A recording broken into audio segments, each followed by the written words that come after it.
What's up, everybody? It's Ray Sports and Slams back at you again on another Monday evening. Thank you so much for following the show. Like, share, subscribe, boinkstudios.com. I've just finished plowing about 30 feet of snow, so I don't want to see snow for a long, long time. I am done. Let me get some nice warm weather. Get me on a beach. I can't take it. My back's killing me. Nah, it's not good. So, yes, boinkstudios.com is where you can find us. You can find my boy Tom Clark, the producer of Boink Studios, Tom Clark's Main Event, Tom Clark's 6M podcast, Ted Lasso podcast, and Two Nations Under Ted and Bear Mode. Plus, you have the Patent Report and Bachman's Basement. So, please, again, like, share, subscribe. boinkstudios.com, Ray Sports and Slams. Let me bring in my brother from another mother, partner in crime. He's here, Matt Garvin. What's up, brother? What's going on, America? We are back again, live at Boink Studios. Please like, share, and subscribe as well. Brother Ray, I'm with you. My back 3 times out there. I'm not built for this no more, brother. I'm not built for this no more, dude. I'm just not, dude. I'm just man. Yo, there's a song. I'm not be able to do it. Baby, I'm not going to be able to do it. I'm just not. All right. Also, back for the football season, our partner in crime, Mr. Walter Duncan, host of It's All About Payroll. What's up, Walter? What's going on, my friend? Hey, what's up, guys? Glad to be back. Glad you guys are safe and warm in your domiciles, and we didn't have all that snow, but we did have like some freezing temperatures down here in Georgia. But I'll take the freezing cold. Yeah. I'll take the freezing cold over the S word, dude. You're crazy. He said the S word. Yeah, she's like, you're talking crazy. I was like, what are you talking about? Man. It's a little chilly outside. I'll take some chili. With a little turkey and some rice. I'll take some chili over freezing and digging, dude. I'm digging. That's why I moved from Michigan, guys. Oh my god. Oh, you were in Michigan before. Mm-hmm. Oh, smart man, dude. Yeah. Let me say hello to some guests. Jeff Peters, up. What's up, my friend? How you doing? Thank you so much for watching. All right, Jeff. What up, brother? Nando. What's going on? Man. Tim and Gonzalez, what's up? That's right, Kobe is the king. I agree. Tim, thank you for watching. All right, first topic. We're going to get into it right away, and I'm going to start this off. Shocking news, Mike McCarthy, Dallas reject coach, is now the official coach of the Pittsburgh Steelers. I am very surprised after Mike Tomlin left that Mike McCarthy would be the initial placement. But then I forgot him and Aaron Rodgers are almost dating, and they're the best friends. And I'm sure that this kind of weighed into maybe Aaron Rodgers deciding maybe he'll come back another year if he could get Mike McCarthy. I'm a little disappointed in Pittsburgh because I don't know why you would go down this route. I would have begged and pleaded with Tomlin to stay. McCarthy's definitely, in my eyes, not an upgrade. I think it's a massive downgrade. I just don't know. Like, if Aaron Rodgers has this pull. My question to you guys is, I'll let Mack kick it off first, and then I'll go to you, Walt. Okay. Did Aaron Rodgers have this much pull to create this scenario? Because at the end of the day, he's 42, so this guy's not going to play for 20 more years. He's got maybe another season in him. Or is it disbelieve that, maybe I'm not seeing what I'm seeing, and maybe Mike McCarthy is that good? So, Mack, I'll let you just, decipher this and give me your opinion. Yeah. So America, one of my best friends, Keith, is a diehard, obviously, Pittsburgh Steeler, not Steeler, Steeler. Of course, I said, hey, congratulations. Now you got your replacement. But this guy won't be around for 15 seasons with Pittsburgh, unlike his predecessors. I think it's a bad move. You're right. He was with the Cowboys, did nothing very of great substantial. So what? He coached Aaron Rodgers almost 15, 20 years ago. Like, how is this guy going to be an upgrade? I think they could have. Brian Flores was my thought. They have not hired. The last 3 head coaches that they had were in their early 30s, mid 30s as hired. and transcended into. That's why you got solid 15 years out of both men. Like 19 with Tomlin. Like, youth has a value. This guy's not going to be around coaching for the next 10 years. They're going to be looking for someone else, and this was a Band-Aid fix. They could have chosen a lot more wisely than him. I don't, and of course, I said to my boy, my boy Keith, I'm like, well, welcome to Loserville. You know what I mean? I'm like, you're not going to get solid wins with this guy as your head coach. So now you're going to see what it's like, what I'm going through. So enjoy. All right. Well, you can close it out. What you got? What are your thoughts on this? Dude, like I said, does Aaron Rodgers have this much pull? I don't think Aaron Rodgers has that much pull.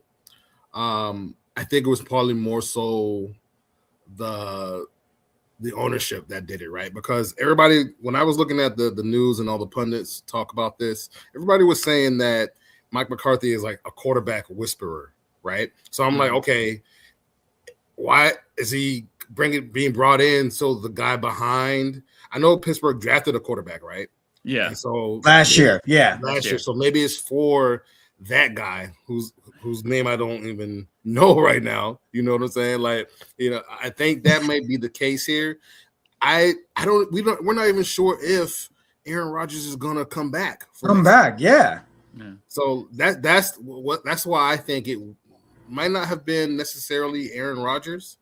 It might have been more so the ownership, and they wanted somebody with some tenure instead of hiring a first-time head coach or somebody who I get it. Head coach wants. But let me ask you this, Walt and Mac: the fact that him and Aaron Rodgers are obviously very, very close, you don't think he had some say in this or whispered in his ear to the head owner? Hey, I really like Mike. I really like him back. If I'm going to come back, I think I only could come back if Mike comes back. You think it had nothing to do with it? Possibly. I could see that happening. Was he a 1 or 2 year deal, Rodgers, when they signed him? I'm not sure. Let me see. You know what I mean? I think it was a one with an option. One with an option, okay. But now they're going to have to try and get a quarterback, and I think they're picking in the 20s, if I'm not mistaken. And it's going to be up to the GM to really figure out who we could get. They should have got one this past season, but you're right. They did get a guy, but he was like late, like 5th, 6th round. You know what I mean? Like it's unfortunate that, I don't know if Aaron Rodgers' stipulation was if you pick someone at your first pick, I'm not coming. But like he had to have known, why were you going to be here for 4 or 5 years? Probably not. So, the fact that they got him, I was stunned, and I'm like, well, let's see what he does. He didn't do nothing with the Jets, So if he's anything of noteworthy, we'll find out. And he really wasn't, man. Like he really wasn't. But there were so many head coaches out there. Like, why Mike? I just don't understand. There were so many other options. So as I'm saying, there's got to be that connection. No, am I crazy? Maybe I don't think you're crazy. It's not too far fetched that Aaron Rodgers would whisper in the guys in the ownership's ear, like, "Hey, hire my boy Mike." You know what I'm saying? Like, I know he's an old hoopty, but he's reliable. You know what I'm saying? Like, you know what I'm saying? Like, so like it could be that, but Aaron Rodgers is a free agent. He only signed a 1 year deal with the Steelers. 1 year. Yeah, so it's a 1 year. So maybe it's predicated on him coming back. Maybe it's like, hey, if I'm going to sign, quotation mark, I'm only going to do it if Mike comes back. Yeah. And that's not doing him any favors because he's going to be gone after next year anyway. Yeah. Like, you know what I mean? Now Mike's stuck. Yeah, and the quarterback brings up drafted, a good point. He's been 1 year deal trying to say he wants to come back or not, and the Steelers might not be able to sue him to come back and make his decision sooner. Yeah. Valid argument. Absolutely. Oh, Eric Cologne's in the house. Hey, Eric, Eric, what up? Where's Rodgers Maria? is done. He doesn't have any pull in the organization. But then, Eric, my argument to you is then why get McCarthy? Like, you mean to tell me all the coaches you could have interviewed, Mike McCarthy? Like, the fact, like I said, him and Aaron are very tight. So I can't believe he'd have no pull in that. So I just can't believe he has none. So we shall see. Think of it this way, Ray. Like, he just got there. There's no invested leverage that he could have, bro. Like, you know what I mean? Like, Roethlisberger, if Roethlisberger said, hey, I really think you guys should consider getting this guy as a head coach, That would be a valid conversation to have. Okay, we're going to listen to a guy who got us a ring. He got one for the thumb for us. Like, you know what I mean? Like, then it would be like a conversation to say, okay, I mean, I don't know how much invested interest that Roethlisberger has. Like, I didn't hear much chatter about when they got Rodgers from him either. So I don't know how involved he is with the team on, if any level. But that would be a conversation if Roethlisberger said, you guys should really consider Flores. Okay, we're listening. Like, you know what I mean? Yeah, but not from him with 1 year. Yeah, like why? Like what? No. That's true. All right. We're switching to baseball, and we had this conversation off the air. Freddie Peralta, the Cy Young Award winner, has gone to the New York Mets. I was very, very surprised. But I've had this conversation with the two of you gentlemen the last couple of weeks. And now it's looking worse and worse. It's coming down to two teams, LA and New York. I feel like right now they should skip the regular season and go straight to the playoffs. Right? If you look at both lineups, Dodgers lineup, top to bottom, loaded. Now the Mets, top to bottom, loaded. Everybody else is mediocre at best. I don't see how you could beat any of these two teams in a 7-game series. Now with the Mets having the best pitcher in the National League on their team, it almost makes it like just, I don't know, I wouldn't say unbearable to watch. It just makes it so predictable. Unless, like I said, and we'll have this discussion, unless one of these guys gets hurt, it's pretty much, like I said, top to bottom. Dodgers, Ohtani, Freddie Freeman, Mookie Betts. Now they have Kyle Tucker. Mets, Lindor, Soto, Bichette, Lewis. Now you got Freddie Peralta as your starting pitcher. Yep. Dude, like it's crazy. Don't forget about Simeon. Now Simeon's your second baseman. Dude, insane. So I'm going to let Walt kick this off. What are your thoughts on this? Mac, you go second. I'll close. No, is this becoming a two-legged race? I absolutely think it is. I think this is great for the Mets, but I think it's bad for the league, right? And I think that, I think one of the great things that we're kind of seeing now in the NBA is a lot of parity. There's no really, like, OKC might be the best team, but you start seeing teams like Portland beat them and stuff. You're seeing these teams create their own lane for themselves. And I don't think we're going to see that in the league this year. We're going to see the Dodgers dominate in the AL and the Mets dominate in the National League, right? And I think, unless barring an injury, even if someone gets injured, like we talked about this before, Ray, even if someone gets injured, these teams are so stacked that they're probably still going to make it to the National League championship, to the championship game, and be playing each other for the chip.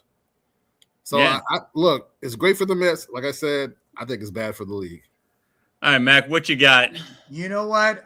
So America, just so y'all know, 5 episodes ago, your boy Ray over here all day was like, bruh, unless he's trying to go get, like, we're just letting tell him walk out the door. Why should we resign anybody? All of our talent is leaving. They better. Well, they did, Ray. Here you go. Like, now you're ready to go buy a Peralta jersey. Like, I'm going online today, brother. It's already in the cart. Here we go. So now he's happy. It's actually coming Wednesday, but thank you for reminding me. It's coming Wednesday. Now we see what the Mets were doing. They let people walk, and I was on the wagon with Ray. I'm like, they got to do something for someone to buy to sell some seeds, bro. You can't just let all the talent walk and get zero in return. They knew something we didn't. There probably was rumblings with Peralta, why he made, whether his reason to leave or not. How much money did they pay him? Like, how many years and how much was it? That's what I don't. Walt's our math guy. Oh, let me see. What was it was a big contract. It has to be, right? It has to be. To get a Cy Young Award winner? Yeah, they didn't pay him $1 million a year. He's making big 5 years, $220 million, probably something insane. But what do you got? For when you talking about the contract with the Mets now. The Mets. Oh, I have to see. I pulled up the Brewers, but I'll let you know in a second. Okay. All right, no problem. But the bottom line is this.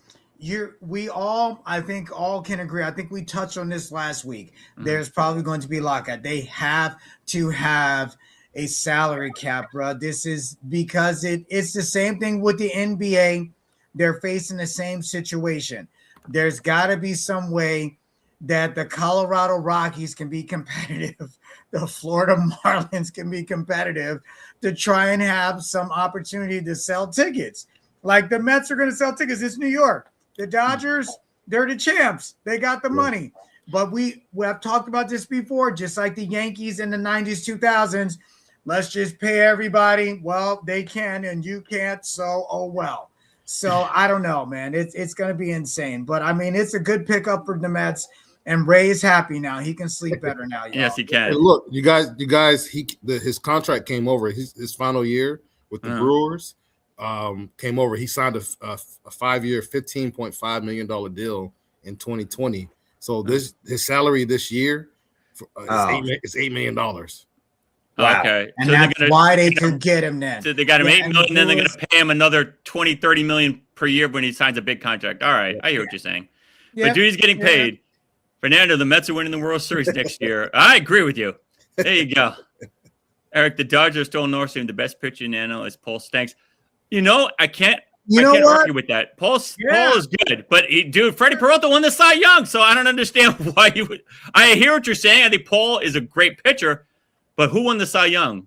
Freddie Peralta. So yeah, but this is the first time Peralta's won it though, so it's not like this guy's won it 10 times already. No, but so the year that Freddie Peralta had.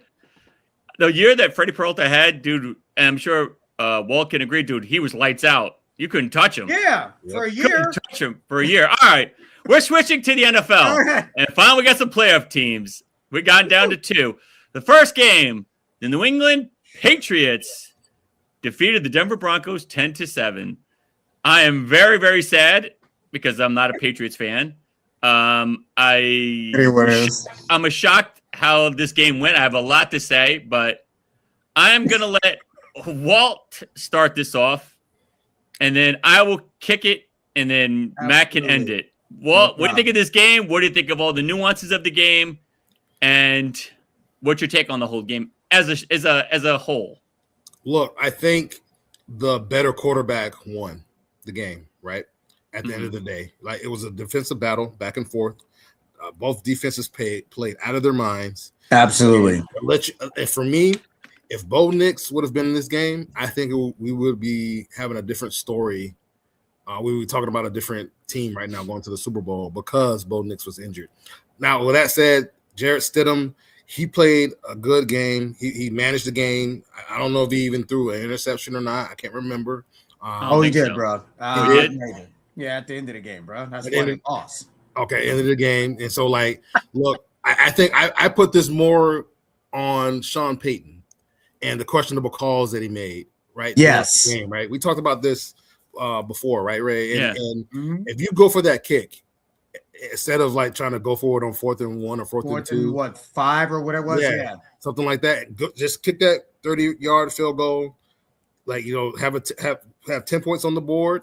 And, you're trying to win on that. You'll be trying to win the game on that kick that got blocked instead of, trying to tie it. And so I think it was more so about coaching that lost them the game than the Pats playing crazy out of their minds, because both teams played, offensively they played porous, right? They were good. Yeah. Defense showed up. So that's how I feel about it. All right. I have a lot to say. I just went from a trip to Hawaii, so I have a lot of luggage on hold. So let me drop this luggage, dude. First of all, Drake May, I do not think he is all that now. I've seen him against some real competition, and Drake May, I think he's a good quarterback. Do I put him in that upper echelon? Now what I see, there's a Public Enemy song, "You Can't See What I Can't See." You're blind, baby, blind to the fact. Blind to the fact, yeah. But I see he's been exposed. Patrick Surtain, in my opinion, right now is the best corner in football. He is turning. I'm not saying, so don't jump on me, audience. I'm not saying he is.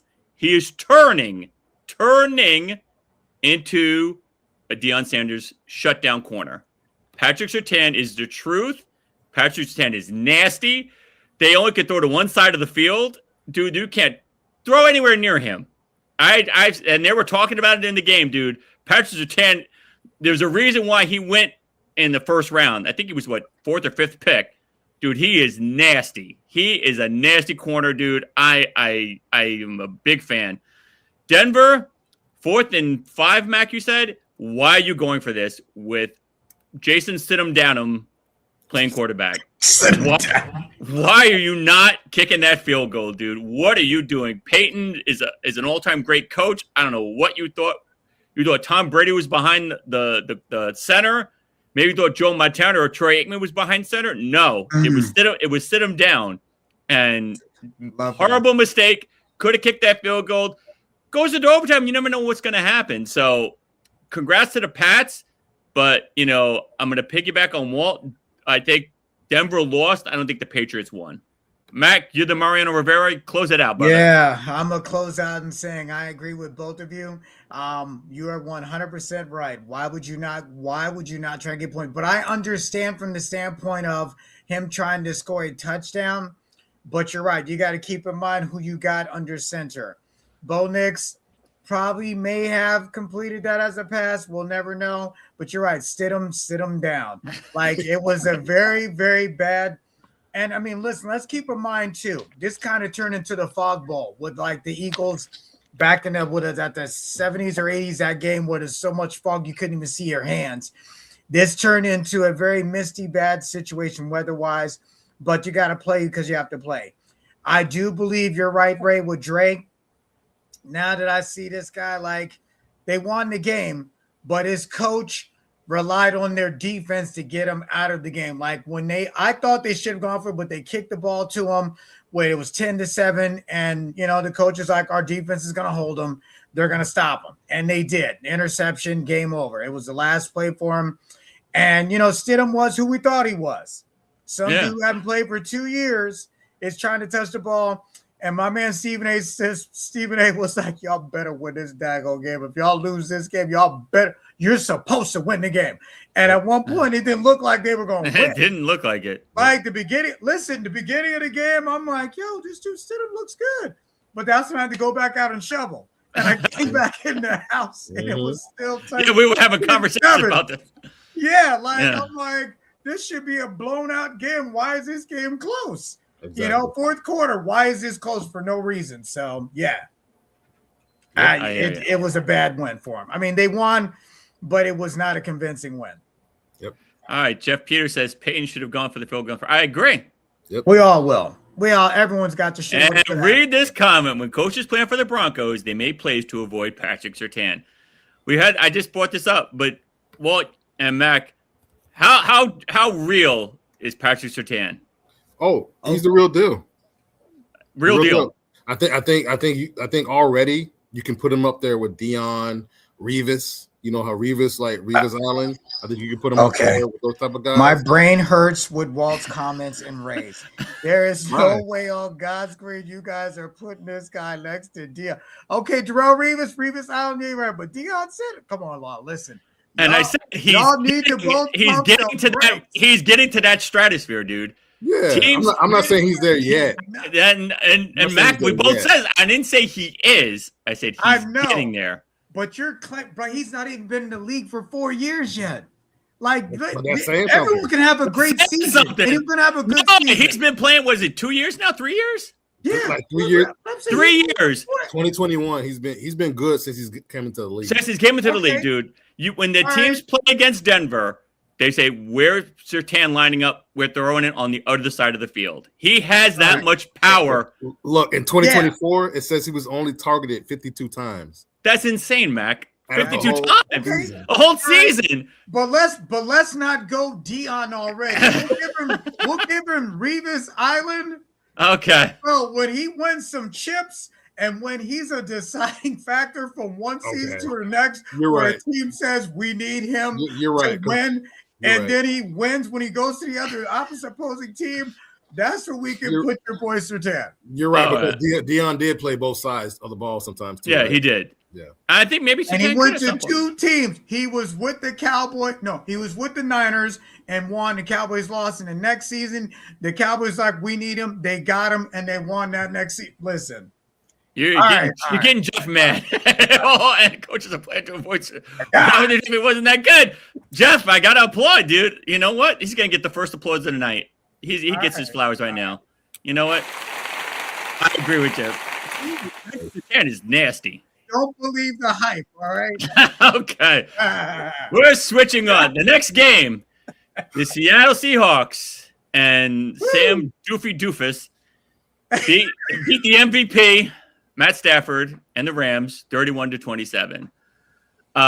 Really good game. I have a lot to unload on this. So you know what? I will kick this off first, and then I'm going to let Mac go second, and then Walt can close. They had 2 special teams coaches this year, and they still don't have it right.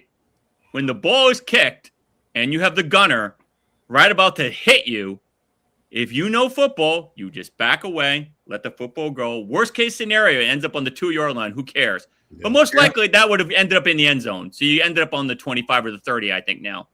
Why would you try to catch that ball knowing that a freight train is about to knock you into the middle next week? That was the game. That was the game. Shout out to Sam Darnold. He played a great game. They have some great receivers. But the Rams, Sam Darnold, good quarterback, but he is not Matt Stafford. He will never be Matt Stafford. In his dreams, in his fantasies, in his prayers, he can go to church tonight, tomorrow, Thursday mass, Saturday evening mass, Sunday mass. Thursday mass. You're not gonna be Matt Stafford. The Rams just, they choked when they needed to choke. There's a reason why you had 2 special teams coaches in 1 year. I didn't know this. Me and Will had this discussion off air.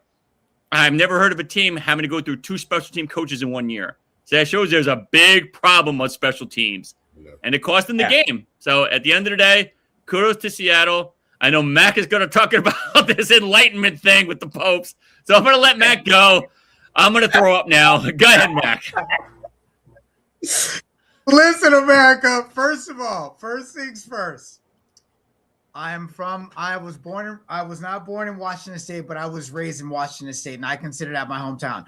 I went to the inaugural season of the Seahawks in the 70s when they got their franchise. Talking Jim Zorn, Steve Largent. I have love for the Hawks. However, I am a New York Giants fan through and through. Now, for me personally, I was amazed to see the game. Sam Darnold is the true definition of coaching matters. This guy got drafted by the Jets, got there to the franchise, did 0. He played with nothing. And then they let him go. He went to Carolina, then mystically went to Minnesota and became a phenom, 14-3. And then, of course, they made a decision to let him go. I'm like, why would he not stay? This is the best his career has ever been. I don't know if they let him go or he chose to go where the money was, but he went to the Hawks, and he has turned into a Zen master with the Hawks, 14-3 regular season. By all accounts, this guy has an amazing story to tell. They should make a movie about him like they did with Kurt Warner. They're in the Super Bowl. Divine intervention, America, is what is going on. I talked last week. Every time there has been a new pope, there has been an opportunity with the Seattle Seahawks to be in the Super Bowl. Watch last week, America. The information is last week. Oh, God, they are going to win the Super Bowl, America. I told y'all last week it is destiny, and by divine grace, they're in the Super Bowl. I told y'all last week. That's all I got to say. The Hawks are going to win. All right, Walt. After Mac just spewed all this horribleness, please go. Look, like Ray, I'm pleasantly surprised by what Sam Darnold's become. He was highly touted coming out of college, right? Oh my God! Everybody was like, this guy, he's legit. He has it. Yeah. And sometimes it takes some players like a little bit longer than others. And like you were saying, Mac, the right situation to take them to that next level. And I think that his last 2 situations have been perfect for him in terms of Sam Darnold, right? And I think,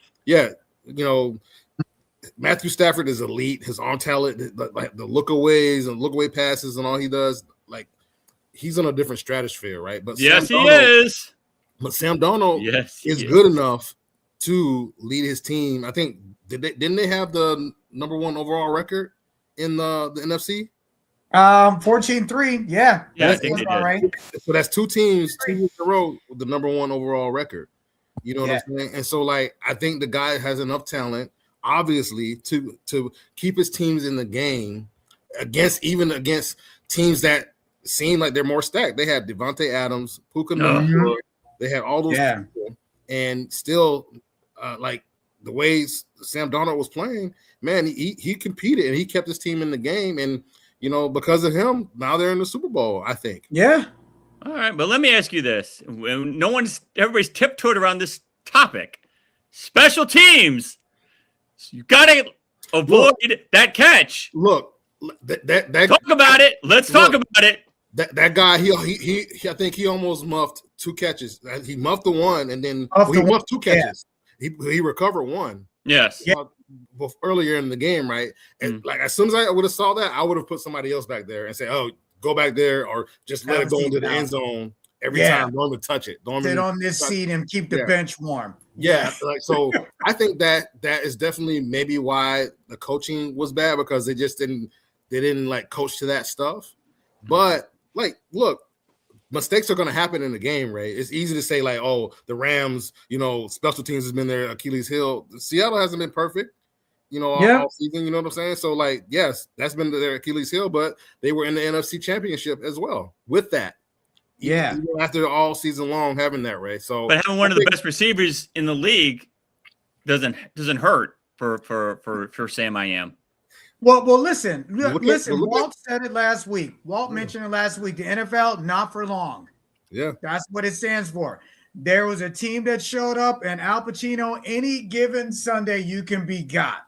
Yep. And we saw what happened. They got, bro. And yes, when you have horrible special teams, you can get got. I agree with you, both of you. I mean, they both I agree, Walt. Special teams, when you have a horrible special teams coach, I don't know who he is, but he should be on a plane to Tahiti because you're fired.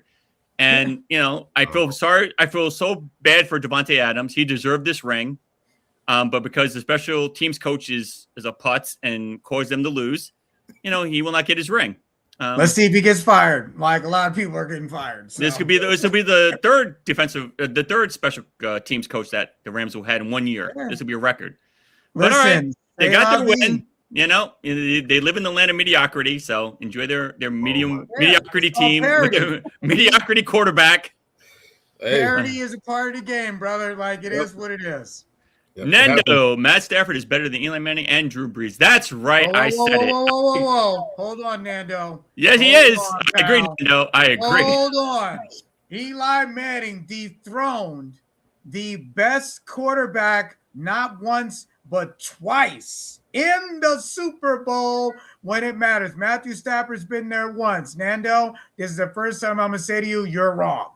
All right, Matthew Stafford is okay. I know Matt's bias, but let's call it Walt.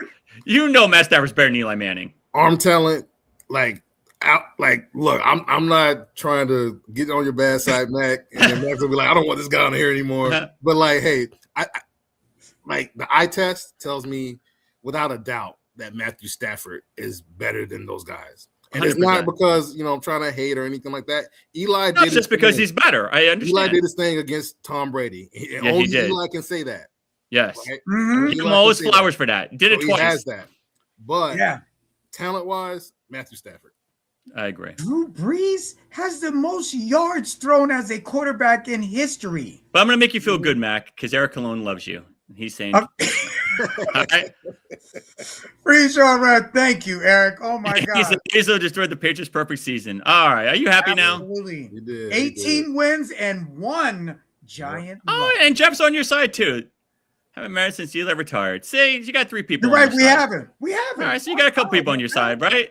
So there you go. There's your love. Big change in DC. The Dallas Cowboys have a real defensive coordinator. I'm going to start this off because I'm happy times. Christian Parker, the real deal, is now the defensive coordinator of the Dallas Cowboys. There'll be no more misguiding this. No more, there's the field. All right, good luck. Pat on the back, and I just go and eat a sandwich. There's no more, they're going to throw. You're supposed to block. Good luck. All right, I'm going to go to Subway and get me a $5 footlong. No. We have a real defensive coordinator. Christian Parker's young. hungry, smart, ready to go. Great move. I'm hoping that this makes an impact. I think it couldn't hurt them. I think this will definitely improve their defense. What do you got, Mac? What do you think of this? How happy are you? I see that your face. You don't look that happy. Well, let's put this where it is. We at least know who Mike McCarthy is. Who on God's green is Christian Parker? Who is this dude? Like this, you don't have a coach. How about get a daggone coach first and then figure out your DC? Like who is Christian Parker? Please explain to me who Christian. What team was he on last year? He was on the Eagles, and he led the Eagles. He was an excellent Eagles defensive coordinator. Okay, all right, excellent defensive coordinator. So now we're going to move him over to Dallas. Yes, he is. Division rivalry, which is dumb on their part, but it is what dumb it on is. the part. Cry, Eagles cry. Yeah, you can't change or control who goes. I mean, okay. Philadelphia knows who Christian Parker is. I didn't know until right now. I'm like, I don't know to do this. But we'll see what happens. And you're right, Dak is in a circumstance now where at least hopefully there'll be some continuity of relying on the defense to make plays if the offense can't get it going. And again, you don't have Micah Parsons either, so I don't know how he's gonna make you guys don't have a force multiplier right now, man. That guy's a generational talent, but we can't complain because he's gone. I'm at a loss, bro. I've got nothing for you except Christian Parker, related to Peter Parker, maybe. Who knows? All right. What do you got, Walt? Look, Mac, I got to agree with you. I don't know who this guy is. I had to Google him really quick. And, he may very well end up doing wonders for this Dallas defense. He was the defensive back coach in Denver under Vic Fangio. And, he helped coach up Patrick Surtain.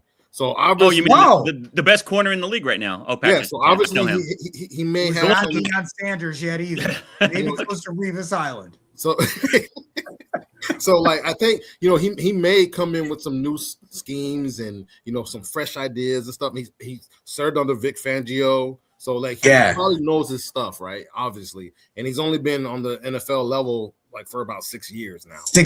Okay, all right. He's kind of ascended really quick.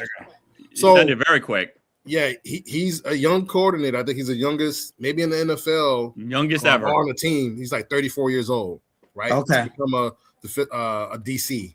So I don't know if in year one if he's going to turn it around and then the Dallas Cowboys are going to be top 5 in defense. I don't see that happening. But you think he can improve from the bottom? I think they were 29th or 30th. Maybe, yeah. Especially the corners, right? I think that's his specialty. So I think coverage-wise, they may be good, but you need other pieces on that defense. 100%. They have 2 draft picks, so they're going to be defensive picks. Yeah. There's no question about it. Yeah. I'll close this out. I know he's young, but like you said, he's been molded. Look what he's done to Patrick Surtain, the one that Mac hates on. I did not say I hate the guy. He's not. You said Deion. I'm like, I said he's got Deion-like potential. Okay, but Christian Parker's the real deal. Like potential before we move to Deion. All right, he's got Darrell Revis like levels. He's Darrell Revis levels. All right, exactly. I think it's a good move. I like him. He's young. I just didn't want an old, washed-up DC. They got somebody young that's hungry, young, hungry. That's progressed He was a special teams guy.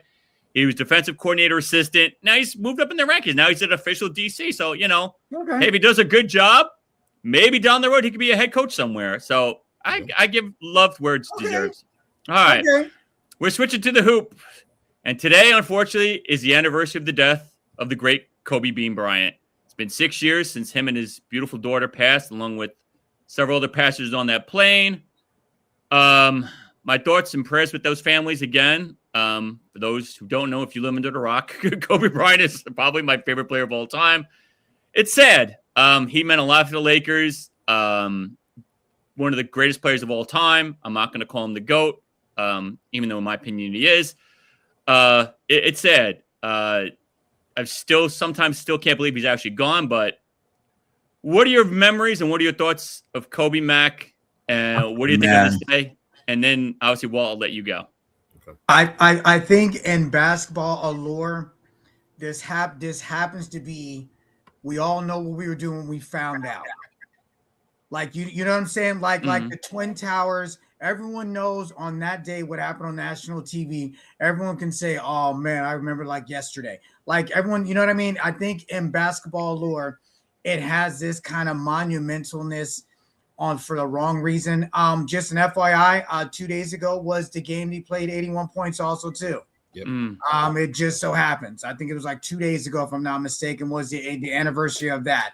You know, it is tragic. Shaq made the comment where he said, "I wish I would have talked to him more." We officially kind of cleared the air of why I left.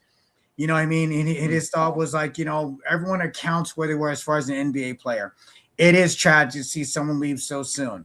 The man just won, if I'm not mistaken, an Oscar for the documentary that he was a part of, if I'm not mistaken as well, that he just won. The man had other plans besides basketball.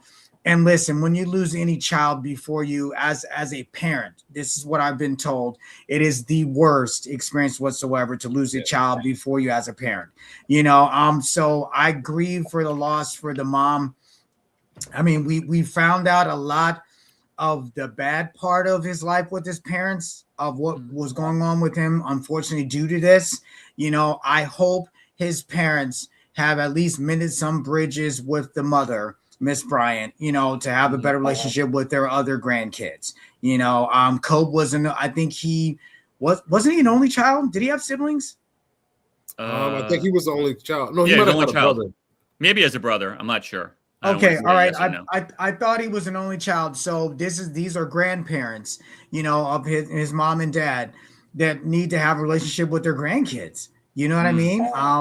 So it is tragic, man. I mean, we all, again, I remember when I found out Ray was the first person that came to mind, that because I know he's a diehard Kobe guy, and I have another friend who's a diehard Kobe guy that I reached out to. So it is unfortunate, man. So, yeah. All right. Walt, what you got? Look, I mean, you guys hit the nail on the head. This day was, like you said, like the Twin Towers, and that's the perfect way to put that. With the level of impact this had on society. People. Yeah. I remember guys in my fantasy league like being upset about this, like almost to tears, because they were like, that was my guy, that was my GOAT, and people, I remember looking at TV and you see the people, the sports pundits, like the players, past and present, like were crying, like sobbing over Kobe, and like they talked about it all week, like for weeks and weeks about Kobe. Oh my God! And I couldn't imagine what that would feel like as a spouse, let alone a parent, like you said, a sibling. And he had two older sisters. Kobe did. Okay, there we go. All right, yeah. And I think that it just shows you the importance of that sports plays in people's everyday lives, right? We take things for granted sometimes, and we don't realize that. We just look at these athletes like, oh, they're superstars. They don't really, do anything for people. But Kobe touched people's lives in a great major way, and a lot of people were hurt by this, man. 100%, man. It's a sad time. I remember where I was, and Mack did reach out to me because he's my brother and gave me his words. It was a sad moment. It felt surreal because I was like, "There's no way this is fake news." And then when things came out, I was just like, "Wow." I mean, great guy. I mean, my only interaction was it was 2010, and they were in New York playing the Knicks. I'm from New York, and obviously the Lakers won. And I remember seeing him on the bus, and he had a great game. I think he dropped maybe 40 or 50, and then obviously they beat the Knicks. And I remember saying to him, "Kobe, you're the king. You got this." And I remember him pointing at me and was like, gave me the thumbs up, and that touched me. I know it. Wow. I know it didn't mean, it meant the world to me because I was like, wow, he actually heard my comment and he actually threw me some love. So, wow. Kobe's here, dude. I heard he was that kind of guy. Yeah, he's a good dude, dude. Yeah, like, what I mean? My wife bought me this beautiful signed autograph Kobe plaque that I've had now for a couple of years. Let me move the microphone. Okay. It's 60-point game. That was a retirement game. I cherish that. There are some family members that, I would drop before that that plaque. Well, I remember Ray's wedding. His wife got him a custom cake. Yes, Mack was at my wedding. Oh wow! MVP. I'm like, You remember? yeah. Like I had a Kobe cake. Yes, I did. Yeah. Oh my gosh! Yes. Yeah. But I think one thing. Eric also, Cologne, thank you, brother. I think Jimmy one thing Gonzalez. about him, he definitely was a player. I mean, he talked about it, like molded his game after Mike. When you see Mike, you see me. Yeah. And you know what? And Fernando, that became a household phrase, Mamba mentality.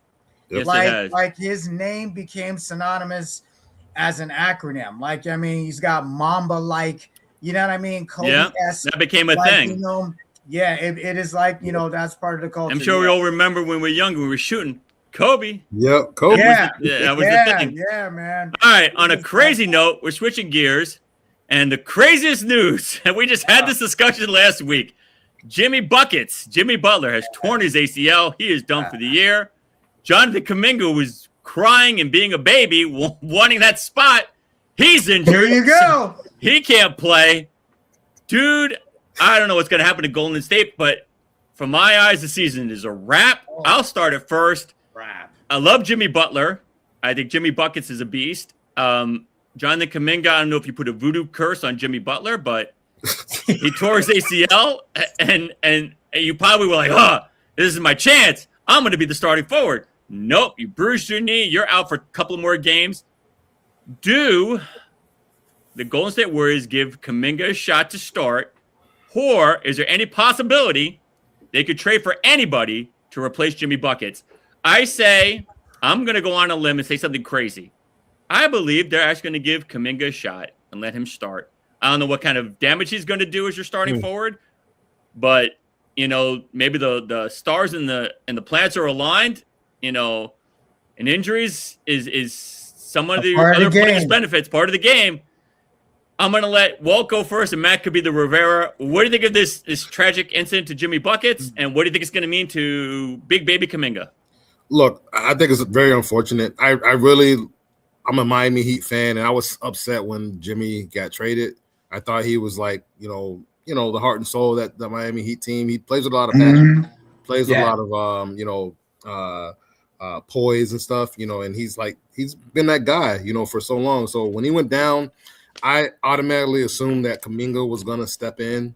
And, if you look at his stats over the last couple of games, he stepped in. He was played very efficiently. I think he averaged between 18 to 20 points. And, he shot over 50% from the field. Yeah, he was shot 53, 54. Yeah, he played really well, right? But I don't think Kuminga's enough to move the needle for the Warriors, right? And so I have something that I'm going to say something that you probably are not expecting, right? I think I could see the Warriors going all in and going for Giannis. Wow. You heard this first on Sports and Slams. I could see them really going for it all. And because those guys want to win and they want to compete, Kuminga will be out of there. Some other pieces, some young guys, maybe some picks, some future picks. But I think maybe you throw another team in there. Future picks, you mean like from this year, next year, the following year, the following year after that? Yeah. Okay. Yeah, I think you could really see a dynamic trade. Max face is priceless. And I really, because otherwise, I think they have to do that because Kuminga's not enough. Otherwise, I don't think the Warriors are going to make it out of round one if they make it to the playoffs. They could be a play-in team if they don't get somebody to replace him because he's that dude. All right, Mac, get out of your, come back to us. Wow, Walt. What would Walt do? WWD. What would Walt do? I'm taken back by that, Walt. Okay. But you know what? No, but you know what? It's one or two things. Now, Kuminga, okay, you asked for it, you get it. Now, if he steps in and is trash, just have a seat. You ain't going nowhere.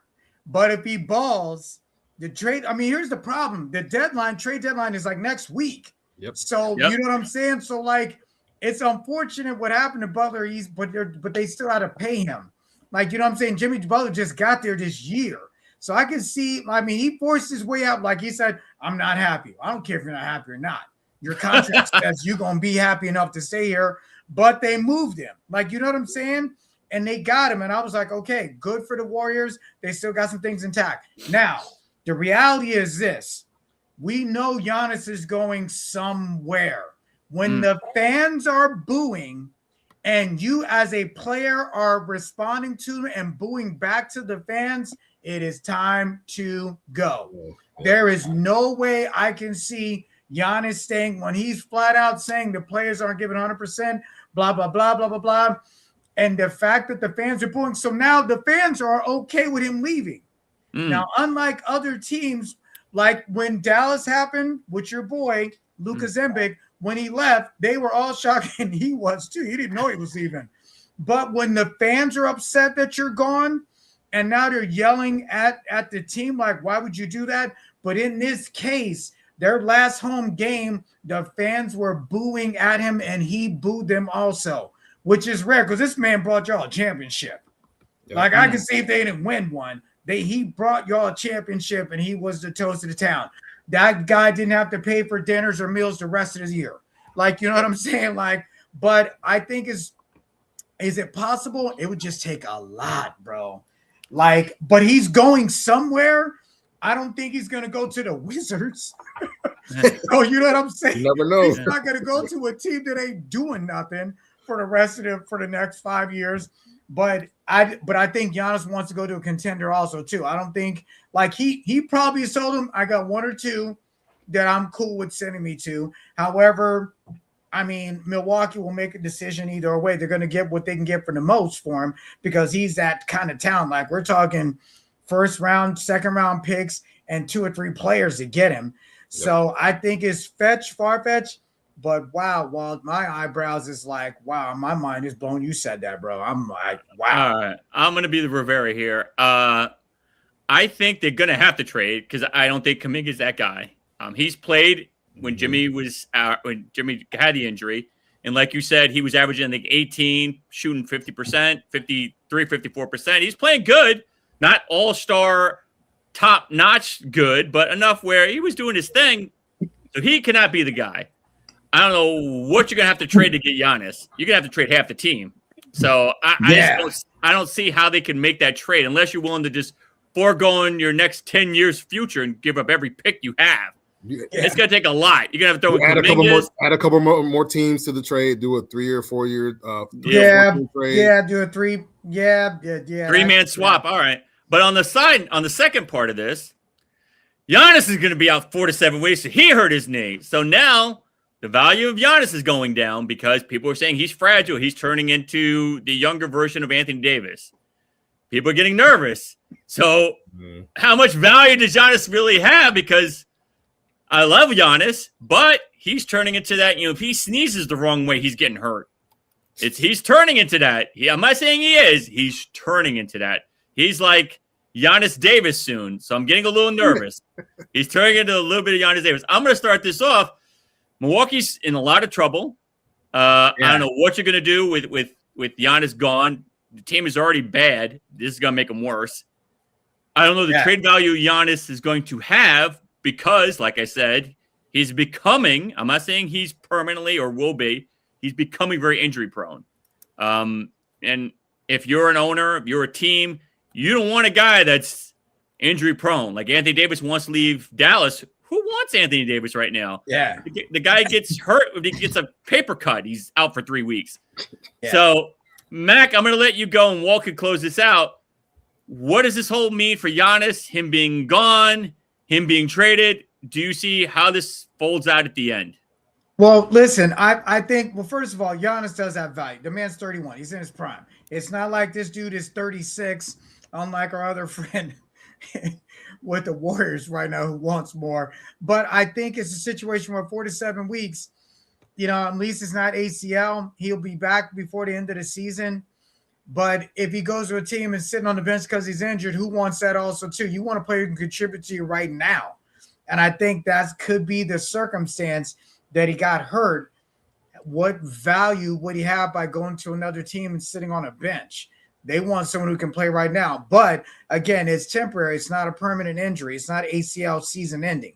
So I don't know, man. Like this is it's an ugly mess, man. I feel bad for the man. If he was healthy 100%, you're right. He'd have more leg to stand on. And if they send him to a team that's not contending, that team might be happy to have him just because they'll sell tickets. Like, you know what I'm saying? Like so if you're a contending team, do you why would you give up all your draft picks? Give up some capital because he's more towards the 7 than the 4. That's what they're saying. ESPN's reported, a couple of other sports sites. He's more to that 6 to 7 mark because he really messed up his knee. So I don't know, dude. Walt, what you got? It's bad. What do you got, Walt? I don't know. Look, I think that we have to remember that the All-Star break is in there, right? So that's going to be about a week or two off of, all right. So throw that in there. So take that out. So that he'll really only be out. Take 2 weeks off of that. Yeah, 3 to 5. 3 to 5. So a month, right? In NBA, in an NBA season, that is a long time, right? Especially if you try to trade him to a contending team, and you give up pieces of that contending team to get Giannis, you're gonna have to try to weather the storm. Now, if you trade him to like some team that's just gonna that's not gonna do anything, and he's just gonna be on the bench, and you're like, hey, we're just gonna have him here and we're gonna build around him next year, then it is what it is. Like, I honestly think that Giannis, if he can dictate anything, he's going to want to go to a contending team that has a chance to compete this year. Try to win another chip, right? Whether that's the Warriors or some other team that Cleveland. How about Cleveland? I think Cleveland will have to give up too much. Yeah, but give up too much. They have Mobley already. Like, you're gonna give up Mobley? Or I was gonna say you give up young Mobley. I mean, he's 31, but Mobley's in his 20s. Like, I think that Giannis wants to go to a contending team. The team that outside of the Warriors that I could possibly see him go to, if they're willing to, and this might throw you for a loop here, Ray, it might be the Lakers. Woo! They have some pieces. Would you be willing to give up Rui or Reeves? Yes. No, I'm not giving you Austin Reeves for him. For Giannis. No. For Giannis? Not for Austin Reeves? No. Like I said, but let me ask you this. But I love Giannis. Is he turning a little Anthony Davis-ish? Well, look, yes, one thing we have to remember: the taller, I think, on average, the taller a person is for NBA players, the more injury prone they are for whatever reason. I guess because of their legs and there's just more space for them to get injured or whatever. But the taller the person is a great example. What's up, Maria? Thank you for watching. So Joel Embiid, all those guys, right? As they begin to play and their careers progress, they start hurting their knees more and their ankles, their joints and stuff like that because they're so tall and so big. And then think about it. The bigger you are, you're usually down there banging in the post, and everybody's bowing you and hitting you, and you're throwing your body around a lot. So those guys are more injury prone. So it does make sense that he's getting hurt. Man, I would do Rui, because you got me excited now with the Lakers. I would do Rui, a draft. But you got to give him Reeves, something, Ray. Reeves. Not scrubs. And Reeves. But you still have LaRavia. Okay, I'll give you LaRavia. So instead of Reeves, I'll give you LaRavia, Rui, and a draft pick.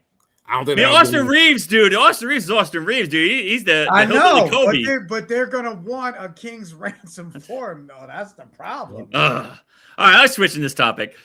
Derrick Rose has made it to the Bulls Hall of Fame. There's a lot of people that are complaining that Dennis Rodman should have gotten there before Derrick Rose. Me and Walt had this discussion off air. I believe, honestly, that Derrick Rose deserves his flowers. The dude led the team to a 62-20 season, their best season they've had after Jordan. The dude was 21 or 22 years old. Got them to the NBA, I think, first round or second round. First round, but still won MVP. I mean, I agree Rodman deserves his flowers as well, so I'm not poo-pooing on Rodman, but why do people have this animosity to Derrick Rose like he doesn't deserve to be in the Bulls Hall of Fame? I'm gonna let Walt go first, and Matt can close this out. Go ahead. So look, I think that he's more than deserving of it for Derrick Rose. But we talked about this earlier, Ray. I think that people underappreciate Rodman and his contributions to the Bulls, right? You mentioned this earlier. You said that Jordan said that if it wasn't for Rodman, they wouldn't have won a second three-peat. Yeah. A second three-peat like that if it wasn't for Rodman. And think about it. If you look at Rodman's career, he was a focal point or a centerpiece on the Detroit Pistons as well. Mm-hmm, it was him, Dumars, and Isaiah. Yep. You know what I'm saying? It was they were the Pistons big three, right? So I think that Rodman, he's probably definitely getting a raw deal. He should have already been in the Hall of Fame, no doubt, without question. I think it's just because he was maybe very polarizing, and how he was, off and on the court, wedding dress, and all that nonsense. I think some people hold that against him, and really don't really think about his contributions as a player. So you look at the player outside the game itself. I hear what you're saying. Yeah, but Rodman was pivotal, man, in my opinion. I agree. But why do we hating on Derrick Rose? I don't understand. Like, the guy was not a scrub. I got he got hurt. I got he was never the same. But when he was healthy, dude, Derrick Rose was nasty. And like I said, he won MVP for a reason. But it is what it is. Mac, I know you're not a Derrick Rose fan, so go ahead. All right, I'm gonna give it to you like this. How many seasons was he with the Bulls? Derrick Rose, No. Like, the fact that you don't know, is the point I'm making. This man played for the Bulls, played for other teams as well. He played for 2 other teams before he finally had enough, and his injuries unfortunately is where his career ended. The point I'm making is this: the Ring of Honor means one thing. I mean, he's the Hall of Fame as far as the Bulls, but he is not going to Naismith Cooper. He's not going to the Hall of Fame. No. So why are we giving some guy credit who's retired now and is yet to be considered for any other title except the Bulls, besides the Bulls honor ring? Now, our boy the Worm is in the Hall of Fame. He played for 2 teams and won championships with 2 different franchises. This guy, Rose, did none of that. You can be MVP all you want to, but if you don't, Dan Marino has great numbers. He's in the Hall of Fame. But did he win a Super Bowl? No, he did not. This guy, Rose, I mean, I'll give him credit. He played well, but not to the fact you're going to get into the Hall of Fame when you don't have the same credentials as Rodman has. Like, it is an absolute joke and a mockery that the fact that he's not. I mean, he's got the ultimate ability. He has the ultimate, which is rings, and he's in the Pro NBA Naismith Hall of Fame. Like, you know what I mean? Like, so it's like, does he really need it? No. But the fact that Rose is the only thing that Rose is ever going to get. And the fact that they put him in before. Eric Hurlone. Derrick Rose is a former MVP and was such an awesome player when he was healthy. People forget that. Rodman is deserving of his flowers too. He won 2 years in Detroit and came to the Bulls and did the dirt to help them win, getting in opponent's head while getting. I agree with you 100%. But like he said, Derrick Rose MVP, and what? An awesome player when he was healthy. He was awesome, dude. Derrick Rose is nasty. That's the problem when he was healthy. That's also, Matt, let me ask you a question. So you think people are just captivated by that small sample size of Derrick Rose when he was like killing it in the MVP season, and that's it? Yeah. That's it. But because he's more recent, but that's all he's got. He was great. He was flashy, but he didn't win. Like, flashy is great, but he didn't win. He won nothing for them. So do you think they let him in because I think he still holds the record for like the youngest MVP in NBA history? Yeah. So you think that's why? That's what it is, because that's all they got from him. Okay. There's nothing else of worthy. But he carried that team by himself. That 2010 team. When he was healthy, and that's the other problem. Rodman was always available. The best ability is availability. Yep. Like Preach, Eric. What he did. 7 seasons. 7 seasons. I love and respect both players. I wouldn't put anyone down. I'm not putting them down. I'm just saying, like, when you're in the ring of honor for a team, it's ring, R-I-N-G. You gotta want a ring to be in there. You know what I'm saying? Like, I hear you. We're switching to baseball, and only two this year made to the Baseball Hall of Fame. Andrew Jones of the Atlanta Braves and Carlos Beltran of the New York Mets. My only remembrance of Carlos Beltran, unfortunately, was him standing there in the 2006 NL Championship Series against St. Louis, stood there and took 3 pitches like he was frozen like a statue. Still bothers me. Don't know what he was doing. Could have swung and missed. Could have done something. He just stood there. He stood there. Mack could have done that. Walt could have done that. Anybody could have done that. I still respect his game. I think he deserves to be in the Hall of Fame. People say that, with Houston, there was a lot of, mischievousness with cheating and stuff, but I don't think he was a part of that at that point. I believe that they both deserve it. Andrew Jones was one of the greatest Braves I think they've had in a long time. He deserved it. Great defensive player, great offensive player. Carlos Beltran is going in as a Met. I kind of surprised me. I thought maybe he was going to go in as a Houston Astro, but he's going in as a Met. Yeah, other than him standing there and taking 3 pitches like deer in headlights, I still respect him and give him his flowers. Are you happy about these 2 guys making it, Mac? And do you think they both deserve it? So Carlos Beltran, you're right. I know who he is. Jones, I'm not too familiar with him, but Carlos Beltran, you're right. And I remember him as an Astro, not necessarily a Met. So I'm surprised I don't know how they make a decision when you play for multiple teams of what credentials you ride in on. Now, did Beltran win a title? Yes or no? I'm asking you, Ray. I think he won one. He won one with Houston, not with the Mets. Okay, so why? What is the issue then with Houston of him not going as Houston? Because that's where he won a title at. And I'll bring this back to the Rose experiment. This guy won a championship. Does he deserve to get into the Hall? Necessarily, but his stats prove it that he was, and he won as an Astro. So I don't know why the Mets are taking credit for him when he won a chip with the Astros. Jones, Andrew Jones was there. All right. Well, I think Beltran's going in as a Met because he played more seasons with him with the Mets, and I think he's, from what I've heard, he's gunning for a Mets coaching job, so maybe that has something to do with it as well. All right. Well, what do you got? Look, I think both are very deserving of it. Like these, I don't remember Carlos Beltran. I remember Andrew Jones a little bit more. From my point of view, and I think especially when he had a couple of seasons with the Braves. My dad was an Atlanta Braves fan for a little bit as well, and so look, I think both are deserving. I think Andrew Jones, he had over 400 home runs, 10 Golden Gloves, so like he was very deserving. Beltran, unfortunately I don't remember. You remember 2006, him standing there taking those 3 pitches? It haunts me. I have nightmares sometimes. I break out in a sweat. I'm like, what are you doing? Swing! And he just stood there.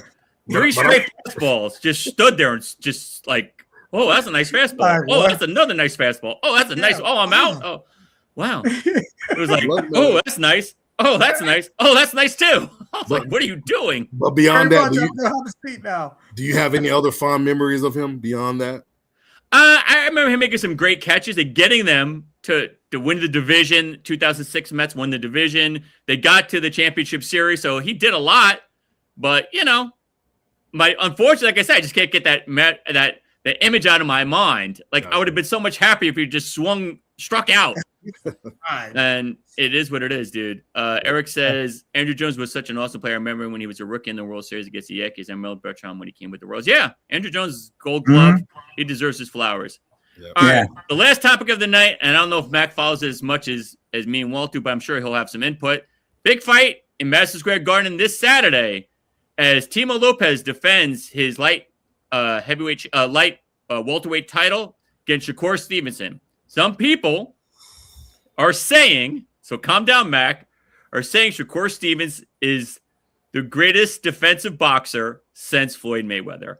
They're saying he's that dude now, and they're predicting Stevenson to beat Lopez, to take the title.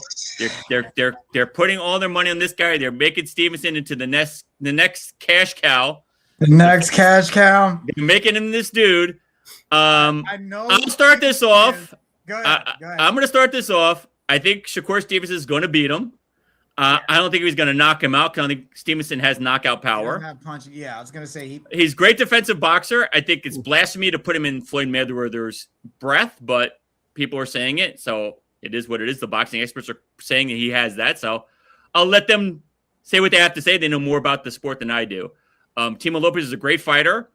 He's the champ, but his back's against the wall. I think Stevenson's defense is just too good. It'll be a great fight. And we shall see, but I'm going to take Stevenson by decision.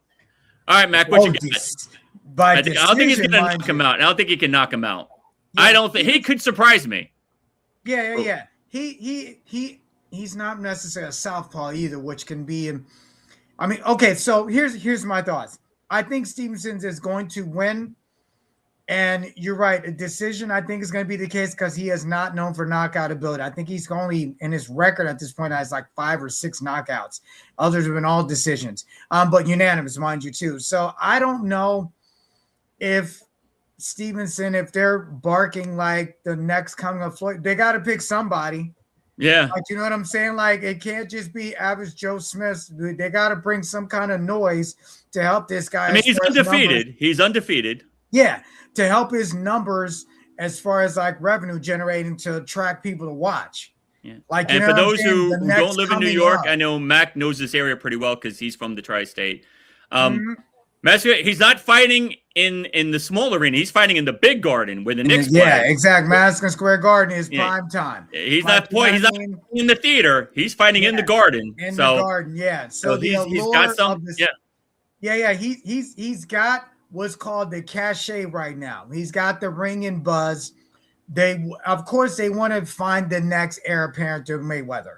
They're all looking for the next, just like when Jordan retired. Who's going to be the next guy? It was Kobe, and then from Kobe, LeBron walked in. There's always looking for the next guy. Lopez, I think, is a situation where he's got the title, but he doesn't have the momentum. And you know what I mean, if Stevenson wins, you know what I mean, everyone's going to expect it. But that can give the motivation Lopez to win also too. Everyone's hating on me. I must prove them all wrong. So you know what I mean. So who do you got and what round? And call it, Mac. All right, Stevenson decision. All right. All right, Walt, what you got? So, look, I think this is going to be a great fight. I think Stevenson, he has more knockouts than that, Mac. I think he has like 10 or 11. 10 or 11? Okay. All right. So, like, and Lopez has about like 12 or 13, right? So, I know that Shakur is moving up in weight for this fight. Yes. So that is right super there, welterweight? I think 135 or 140? 140. Oh, he's fighting 140. Okay. So he's putting on weight because I think he's a natural 130. Yeah, so he's putting on weight. So like he's going up to face Lopez. Now, I don't know how that's gonna impact him. It shouldn't really impact him at all. But like when I was like looking up some stats on these guys, you heard of PPA, right? Like the punch power accuracy. Yeah. Yeah. Stevenson is almost at 40%. Lopez is almost at 20. Wow. So like that means he hits, with more accuracy, more of his power hits land, right? Yeah. And that's why the Mayweather comparison is why the talk is. Yeah. And so like I think that Stevenson should win this fight. I don't think anyone's gonna get knocked out. I think it's gonna go the distance. I just feel like that Stevenson seems like he's level-headed and like he focuses on his stuff. So I feel like it's gonna be by decision, but I wouldn't be surprised if Lopez like sneaks out a win somehow. All right, I'm gonna ask you this though. If Shakur loses, what does that do for him? Because that's gonna ruin him. Because he loses this fight, all this hype is gone. I mean, he'll have a loss. For Timo Lopez, he becomes the new king. So I hear what you're saying, dude. That could be. I think it's gonna be a good fight. Do you think are you going Shakur or are you going Lopez upset? Well, it won't be an upset. He's the champ. So, man, I think it's gonna be a good fight, and my gut is telling me that Lopez is going to surprise people, man, and give secure his Stevenson his first L. Will it be because of the weight, or just that Lopez just got it? That'll He's be the champ the for a reason. excuse. I think it would be just the weight for Stevenson coming up there. I think that may be it, but I could be wrong too. You know, Stevenson he has to weigh in at least 140. So that means he's walking around at 145, 146. Mm-hmm. So that's a big jump from 130. I hear what you're saying. It is. Eric says Stevenson's defense reminds me of James Toney, whom was all about defense. He fought best off the ropes, which is rare. Yeah, James Toney was. I agree. James Toney. I remember that. All right, we're going to the final buzzer. This is where you can ask us anything about anything. Get your questions out, and then we are going to cause this a wrap. Fernando says Derrick Rose was worse than Anthony Davis. Oh my goodness! In terms of injury, yes, I guess so. Yeah. He's saying Rose was with the Bulls for 7 seasons. I'll never respect both players when he went down. We had that comment. Maria's on Mack's side. Derrick Rose is a bust. Yeah, thank you, Maria. Thank you for tuning in tonight too, lady. Yeah, thank you. All right, looks like everybody is done with their comments, so let's end this. Eric, thank you for the love and support. We appreciate you. Thank you so much. Guys, love you, man. All right, Mac. This is it. Walt, I'll let you say goodbye first. All right. Promote yourself, and I will see you next week. Glad to be here, guys. Again, if you want to learn about payroll or you want to find out how your business can save money or just do payroll better, tune in to It's About Payroll. We're all over the place. We're any place you listen to podcasts, we're there. We're on YouTube. We have videos you can watch. We have little clips that we put out. Or you can go to itsaboutpayroll.io. Check us out. All right, stay in the studio, and I will talk to you in a minute. All right, Mac. All right, America. I just want to say, as usual, like, share, subscribe to Boink Studios. I just want to give a shout out to everyone to make sure you stay safe with this season with snow. We've got this weather. I struggled a little. However, take care of your health, America. Please take care of yourself with this weather. Yes, indeed. All right, brothers. Stay in the studio, brother. All right, there's another episode of Ray Sports and Slams. Again, thank you so much for watching. Please like, share, subscribe. BoinkStudios.com, Ray Sports and Slams. Love you. See you next week.